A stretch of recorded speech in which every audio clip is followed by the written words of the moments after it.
Okay, at this time, I will hit mute.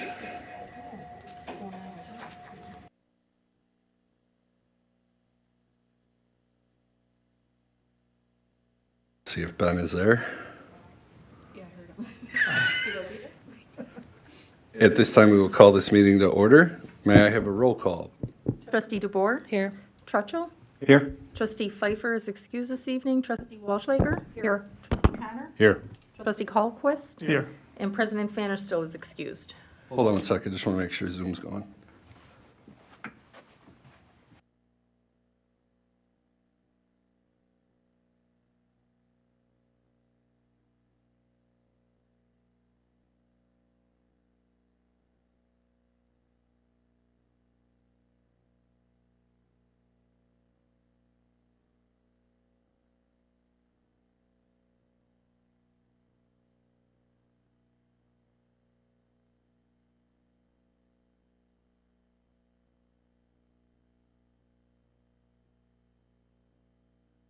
Technical difficulties here. All right, there we go. So the president is gone at this point. I take a motion for a pro tem president for the meeting. I'll make a motion for pro temp president, Trustee Hallquist. Second. Been moved and seconded. All in favor? Aye. Aye. Any opposed? Motion carries. It's yours. Okay, I will lead the Pledge of Allegiance, please. Stand up. I pledge allegiance to the flag of the United States of America and to the republic for which it stands, one nation, under God, indivisible, with liberty and justice for all. Okay, first up is public comments. So anybody that'd like to speak, come on up to the microphone, state your name, and go from there. And you do have 3 minutes, so.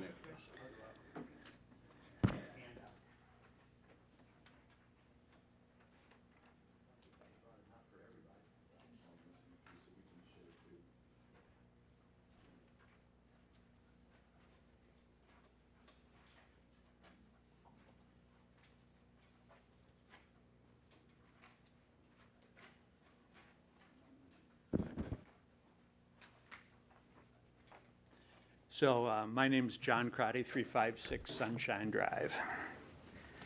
So the reason I'm here is I just want to urge the board. I've reviewed some of the meetings on the video in the past and read some minutes, and I sense there is a lot of urgency that we're trying to get to a decision real quickly. And I'm concerned that it feels like we've kind of fallen into almost this commitment with Keller. And I think we should shop around a little bit more on how we're going to go about this construction project. So I myself have a lot of familiarity in residential. I've remodeled dozens of homes. I haven't done commercial, but I've been around a lot of commercial. So one thing I know for sure is that there is no price. You know, it's when I hear the people from Keller throw out, this will be 5 million, 7 million, whatever. You know, there are plenty of ways to get the same quality product built for a lot less money. You really have to shop these projects. So as a for instance, I just did the tiniest little bit of looking.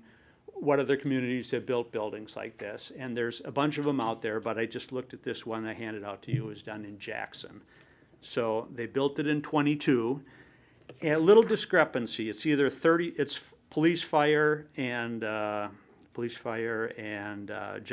admin. It's either 31,000 square feet, or based on Jackson's own thing, it's 48,000 square feet total. So they contracted a company called Cedar Corporation who did the needs analysis. And they did it as an independent entity, which is a lot better than having a guy like Cedar do your needs analysis, or having Keller do your needs analysis when he's looking to get the contract. You know, when he's looking to earn or have revenue of $3 million by doing the project. And then he's going to tell you on what you need. Anyway, Cedar Corp will do a needs analysis. They also could do architectural engineering. They could be like your owner's representative if need be. And then they bid it out as a lump sum bid. And they put up, I believe it's 48,000 square feet couple years ago for $11 million. So, I mean, that's a fraction of what we're looking at. And when guys, they pitch this concept to you, we're going to make hardly any money. We're just going to charge you 2.5%. We're going to bid all the subs out. We're going to take the best bids. We're going to give you a guaranteed $29.5 million. You can't go wrong. There's a lot of ways that you're going to spend more than $29.5 million. There's all kinds of exceptions to that maximum price. There's soil conditions, there's weather, there's unforeseen issues, there's every single change order, there's all the subcontractors. So, you know, you bid it out to all the plumbers and stuff, and they have unforeseen conditions which then roll through the general. So, you know, it will be more than $29.5 million when you're done with it. Whereas you can create lump sum bids like Jackson did, where construction companies said, we'll build this thing for $11.6 million. And I'll have to verify this. Again, I just had a little bit of time to dig into it. But it eliminates all of those, the exceptions get really shrunk down. So, and I would be happy to help to give you guys some alternatives, you know, other companies you could look at, other ways to approach the project. A neighbor of mine who couldn't be here tonight, he's the chief property officer of one of the big box retail stores here, which I'm not supposed to name their name. But, you know, he oversees hundreds of millions of dollars in new construction every year, commercial stuff. They'll slap up a big box, all the site work, the interior, the point of sale, the bathrooms, the ADA bathrooms, everything. They're going up for like $120 a square foot. So, you know, you put up a 50,000 square foot big box store, you're at $6 million. You know, he looked at some of these numbers and he was just shocked at what some of these proposals were coming in for building this building. So, and I think he'd be happy to help offer you some suggestions on where to look and how to do this. And as a for instance, we're talking about that cost plus that Keller says, the cost plus 2.5% over. There's no incentive for them to save money. You know, it's just not worth it. When the big box people do a cost plus deal, which is rare, but when they do it, they create incentive for the GC to save them some money. So if they do a cost plus, they'll let the GC get 30% of the savings out of the deal. They keep 70. So you incentivize the GC to actually save you some money. You know, when a guy's working at 2.5%, he has no incentive. The more you spend, the more he makes. And the same with time delays. You know, when you're paying him $160,000 a month to supervise the project, he has no incentive to save you time. You know, it's $5,000 every single day it runs later. So, all right, that's it. Just I think I urge you guys to look around at some other options on who's going to build this project for you than just rushing ahead with this guy. So that's Thank it. you. All right, thank you. All right. Thank you. Next.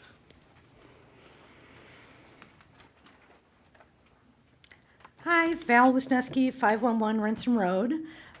With St. Charles Festival approaching, I want to thank the village for always putting up those no parking cones around my neighborhood in the past years. That effort has made a real noticeable difference, and I trust the same practice will be in place again this year.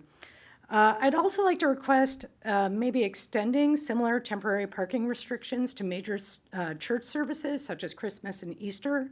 This past Easter, without those restrictions, traffic quickly became unsafe. Cars were parked on both sides of the street, and at the same time, cars were entering and leaving.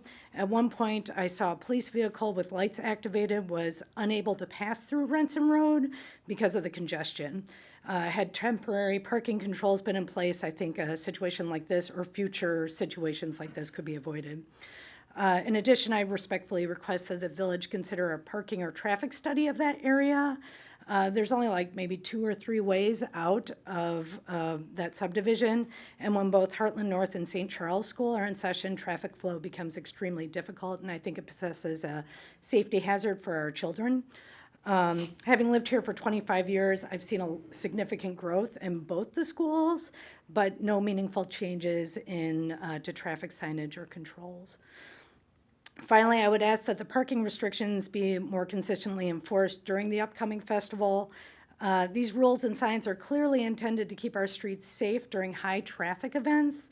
If they're not enforced, their purpose is kind of undermined, and it would almost be simpler to not have them at all than to be like, oh, we're not enforcing parking rules. So I thank you to your attention to these concerns and your ongoing efforts to keep our neighborhoods safe. Thank you. Thank you.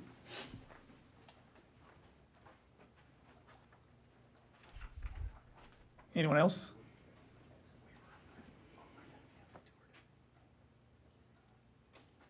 Okay.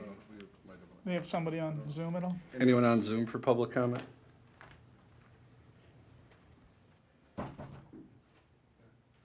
Okay, then I will move on to agenda item 1, which is the approval of the minutes of August 11th. I'll make a motion to approve the minutes from August 11th. Second. Been moved and seconded. Any discussion? All in favor? Aye. Opposed? That carries. Next up is items related to the vouchers.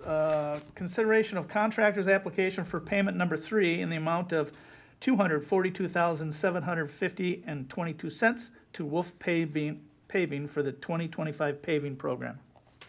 Yeah, Wolf is seeking their third payment for this contract this year for the paving project. Everything that they've done up to this point has been inspected, and we are happy with the work. Staff recommends paying $242,750.22 to Wolf Paving Company. I'll make a motion then to approve the application for payment number 3 in the amount of $242,750.22 to Wolf Paving for the 2025 paving program. Second. Moved and seconded. Any other discussion? All in favor? Aye. Opposed? That carries. Next up is consideration of contractor's application for payment number 1, final, in the amount of $47,859 to Thunder Road LLC for the 2025 road maintenance program. Yeah, Thunder Road came in here and did the crack sealing project this year. Again, we had no problems with this contractor, and we inspected the work that was done for this contract. Staff recommends making a payment of $47,859 to Thunder Road LLC. I'll make a motion to approve payment number 1 in the amount of $47,859 to Thunder Road LLC. I'll second. It's been moved and seconded to approve. Discussion? All in favor? Aye. Aye. Opposed? That carries. And finally, consideration of vouchers for payment in the amount of $418,732.05. Make a motion to approve the vouchers in the amount of $418,732.05. Second. Been moved and seconded. Quick question. Yes, go ahead. Ryan, that does include the roughly $290,000, right? That includes the 290 together. Yeah, okay, I just wanted to make sure. Thank you. That's it, Tim. Any other discussion? All in favor? Aye. Opposed? That carries as well. Review and consideration of items related to license and permits. Consideration of Class B combination beer and liquor license for El Camino Real LLC, doing business as Senior Tomas at 150 North Avenue. We have a public hearing, right? Or do we approve this first? Public hearing. Okay. Public hearing to receive the comments on the alcohol retailer's license application. So I will open the public comment, or public hearing. And if anybody has anything, come on up and speak.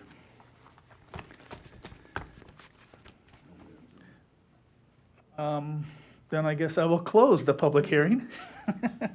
And then we will, consideration of action related to the issuance of a Class B combination beer liquor license for the El Camino Real LLC, doing business as Senior Tomas at 150 North Avenue.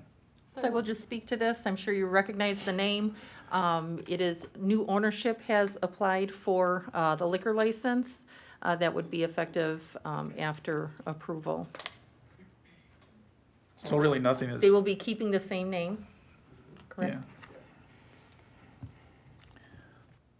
I'll make a motion then to approve the Class B combination beer liquor license for El Camino Real LLC, DBA Senior Tomas, 150 North Avenue. I'll second. It's been moved and seconded. Any other discussion? All in favor? Aye. Opposed? That carries.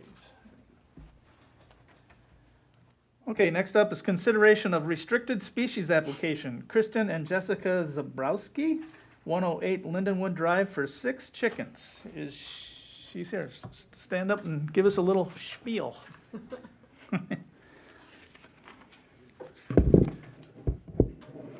So yes, my daughter has just joined 4-H this year, and she has a love for chickens, so we decided to get her 6 chickens. And we submit the architectural review, and yeah, we're just. The building inspector has reviewed the application and has signed off on the location and the structure itself. So the hard part, so he did have it move a little. Yeah. So I think what we're looking for tonight is for the village board to approve it contingent on their HOA approving it, because I believe the HOA has rules in there. I mean, truly, we have no issue with it, but I believe we're working with your HOA on that. Yeah, currently, yep. You said he approved the 5 feet? Yeah, it was moved in off the lot line enough, yes. Have you had a conversation with the HOA yet? Yeah, we went to the board meeting, and they have the design, and they're looking at it right now. You already have the chickens? No, not yet. So can we go ahead and? Yeah, so for the subdivision, what really comes in here is that it's a structure. It's not, it's maybe the chickens, but it's because you guys don't Well, have. the bylaws have nothing, they don't have anything to do with, there's nothing saying we can't have chickens, it's just the structure. The structure. Right, a lot of And- HOAs, you have to get approval to build anything. Correct, and so that's, again, Right. for us, is. No, and- yeah, we And can so- approve it and they can deny it. Yeah, they could, for sure. Right. So But they just basically, wanted to know a little bit more about the scope, like the paint color, the trim, they want it to be very Gotta match. specific. And so that's what we showed them. so just essentially the aesthetics, or do you have to actually move it to a No. different No, it location? has nothing to do with movement. Okay. And they Probably just wanted don't to wanna make have a sure also shack it's not built, you know, permanent. so- Right. And this is one of those weird cases where she told us the HOA, I think there was a disagreement. Normally you would approve it. Well, and I we don't know wouldn't that there's a disagreement. We Yeah, didn't but- understand there was an architectural design committee Yeah. within the HOA that just wanted to take a look at everything. And it was beyond the scope of just dimensions, and that, we didn't know that. Yeah, so for us, our approval would mean that it's okay by the village, we're not saying it's okay for, it's up to, if the architecture board approves it, that's fine. Yeah, and we did specifically talk about the concept of the chickens. That's not the play here. They don't mind that at all. It's just making sure that aesthetics are there and it's approved, and they have to have their own process, and I respect that. Make sure it's not an eyesore to the neighbors. And I have all never that. seen my bylaws until just now, so. I'll make a motion to approve the restricted species application for Christian and Jessica Zabrowski at 108 Linden Drive for 6 chickens contingent upon approval of their HOA. Second? It's been moved and seconded. Any further discussion? All in favor? Aye. Aye. Opposed? That carries. Thank you. Next up is consideration of bartender application for Dylan Armbruster. Come on up. Go.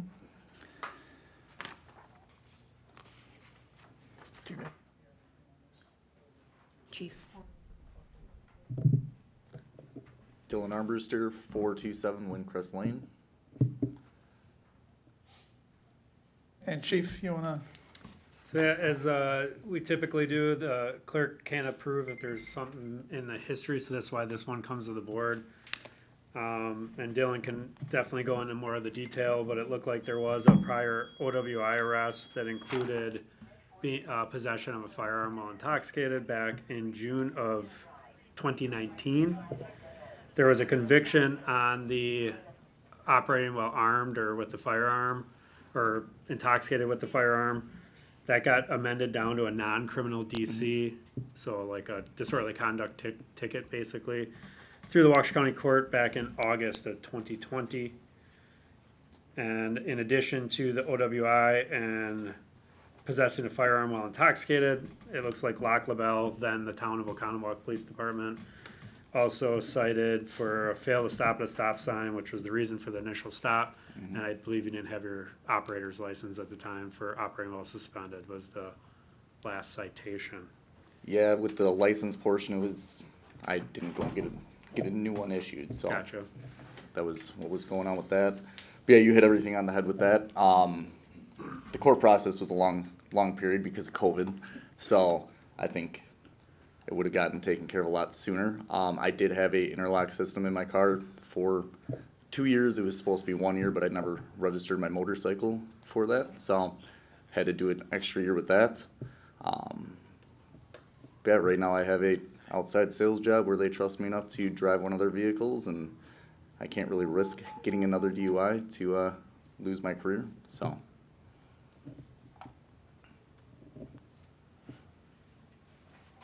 I always, I mean, maybe I'm a softie, but if, I always allow one.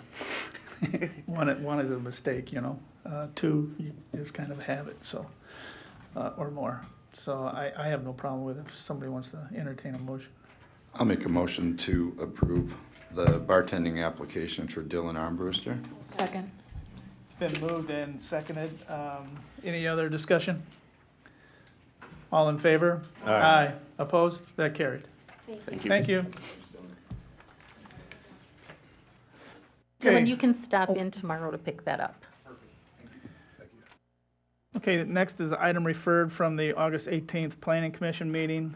Review and consideration of a conditional use permit for Boros Real Estate LLC doing businesses at Deva Care, 300 East North Shore Drive.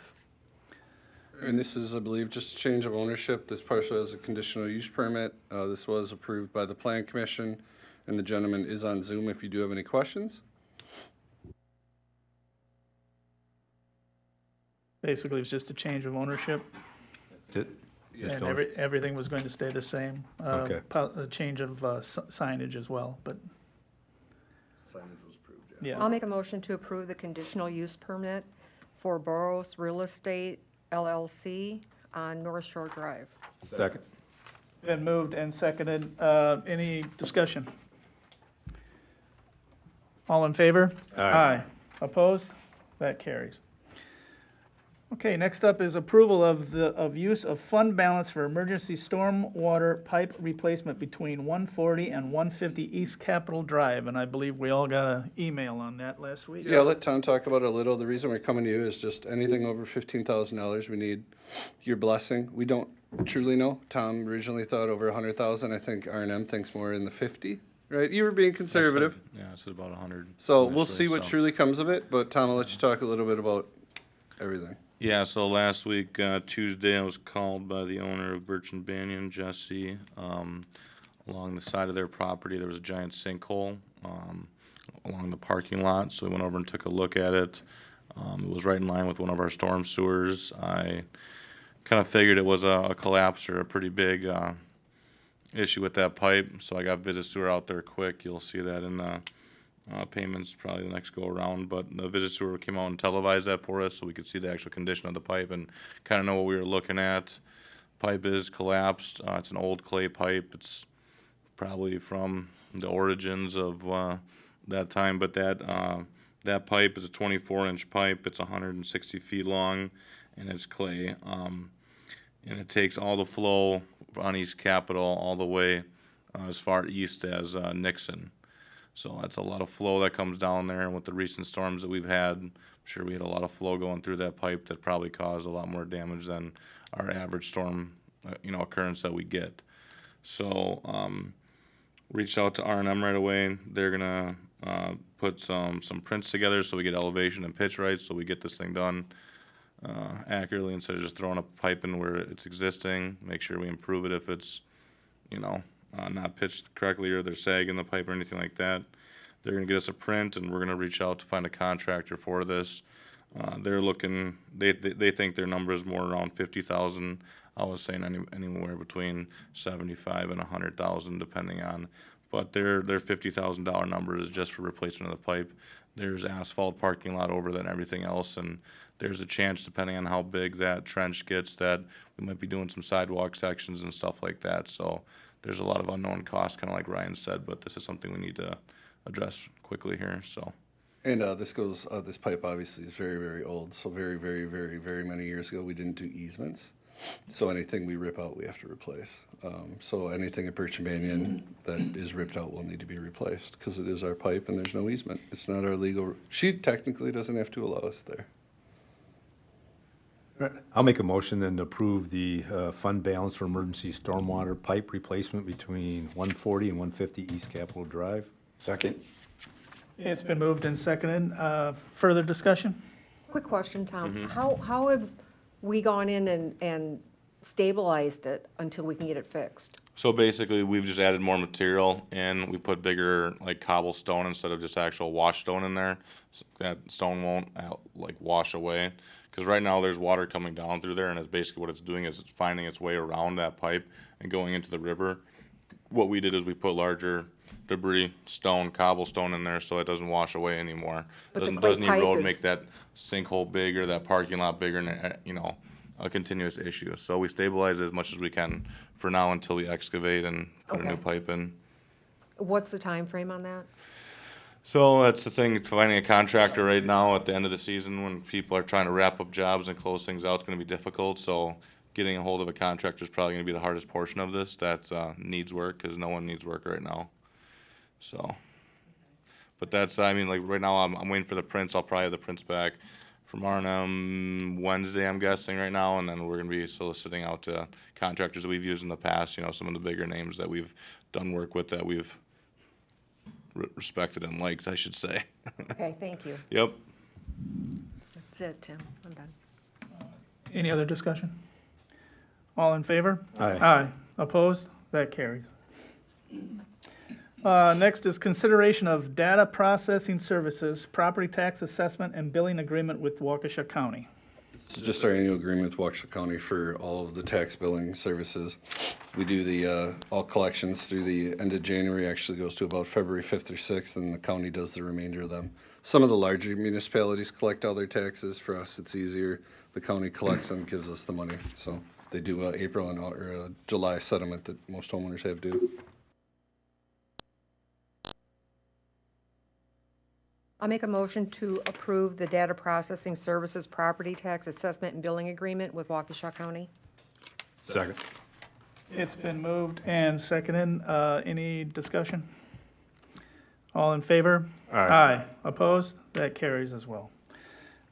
Consideration of a motion to approve Resolution 0825-2025, a resolution pledging that the Village Board of the Village of Hartland will expend funds necessary for the Hartland Public Library to exempt the village from the Waukesha County Library levy.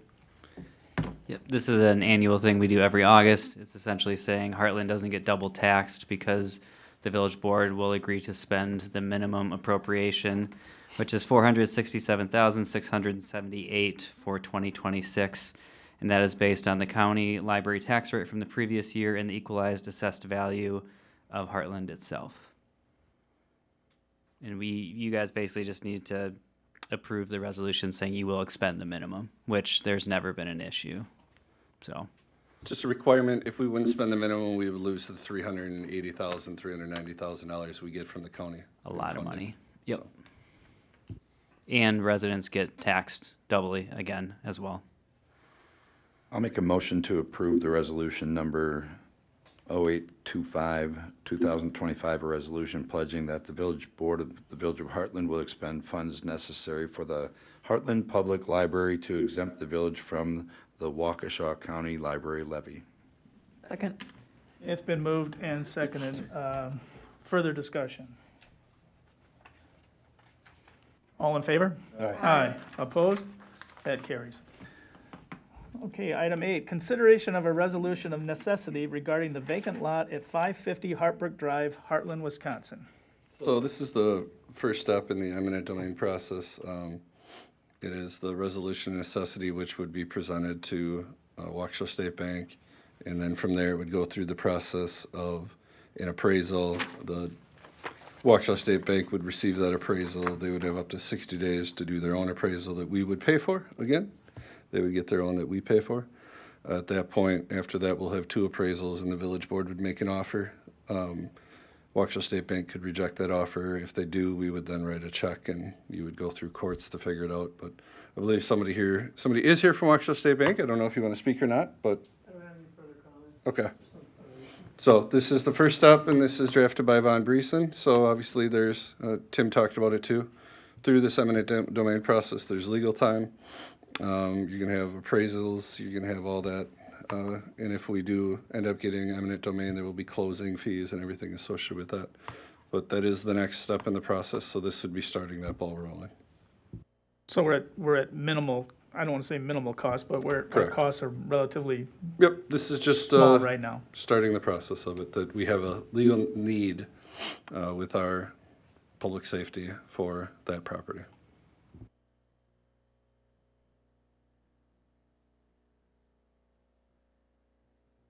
Yep. I'll make a motion then to approve the resolution of necessity regarding the vacant lot at 550 Hartbrook Drive, Hartland, Wisconsin.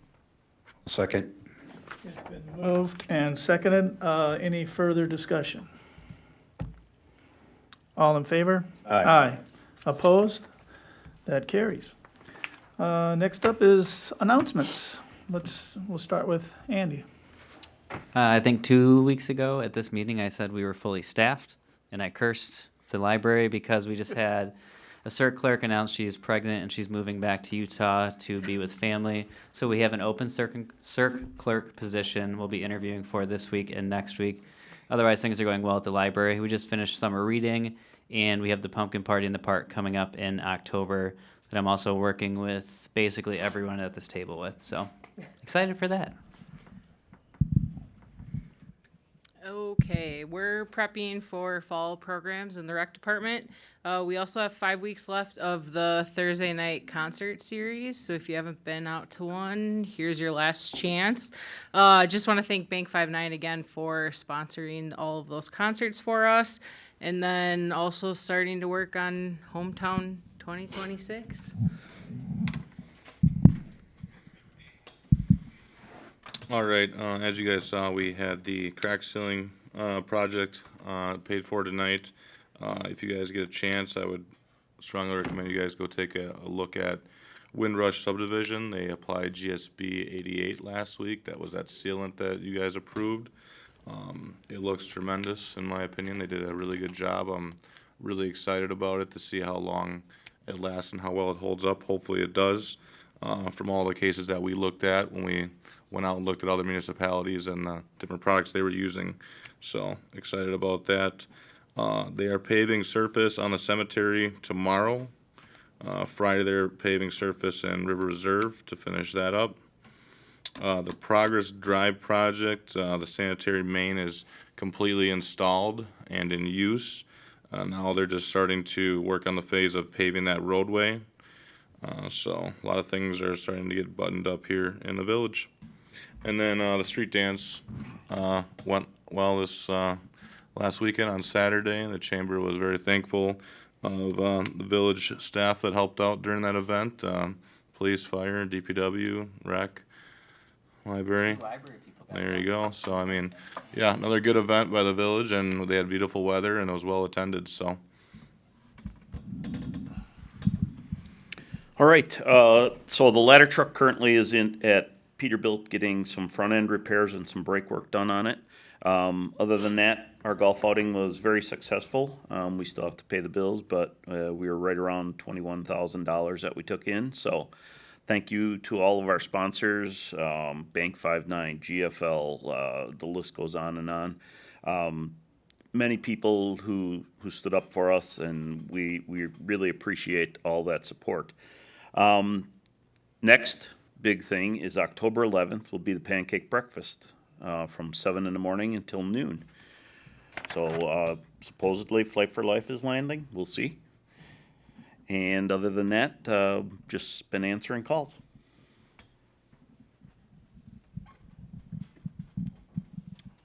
Staying with the staffing, we have a part-time admin assistant position that's going to be opening up, that afternoon position. Our current clerk, Kenzie, is moving to Florida to take a job at Disney World, so she leaves in like 2 weeks. So she'll be gone. We are going to close that position, or that recruitment for that position, on September 2nd. So if you have anyone that would be interested, it's noon to 4:30, Monday through Friday hours, please refer them to our website and they can fill out an application. And then just kind of touching base on the flooding. We worked with Waukesha County Emergency Management, who activated their EOC during the flooding event.